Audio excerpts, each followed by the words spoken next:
So welcome back to my channel. ఈరోజు Sunday specials అయితే chicken fry ఇంకా బగారా చేసింది మమ్మీ. ఇంకా నేను కూడా ఏదన్నా ట్రై చేస్తా, నా కోసం కొంచెం పక్కన పెట్టు అంటే ఈ కొంచెం క్వాంటిటీ అయితే పక్కన పెట్టి ఉంచేసింది.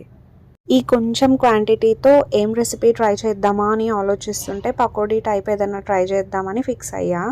ఇంగ్రీడియంట్స్ ఇంకా వాటి మెజర్మెంట్స్ నా ఇష్టం వచ్చినంత వేసి పక్కనైతే పెట్టేశా.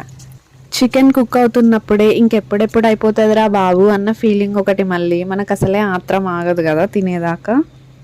యాక్చువల్లీ మ్యారినేట్ చేస్తే టేస్ట్ ఇంకా ఎన్హాన్స్ అయ్యి బాగుంటుందంట, కానీ నాకు ఎక్కడ ఆగిద్ది. నేనైతే మ్యారినేట్ చేసిన వెంటనే డీప్ ఫ్రైకి పెట్టేశాను. ఇలా డీప్ ఫ్రై అవుతున్నప్పుడే కరివేపాకు ఇంకా గ్రీన్ చిల్లీస్ యాడ్ చేశాను. ఆ అరోమా ఇంకా టేస్ట్ ఇంకా బాగుంటుంది కదా, అందుకనే. ఫైనలీ వేడి వేడి చికెన్ పకోడీ అయితే రెడీ అయిపోయింది. మీ ఇంట్లో మీరు ఎలా చేసుకుంటారో let me know in the comment section and don't forget to subscribe.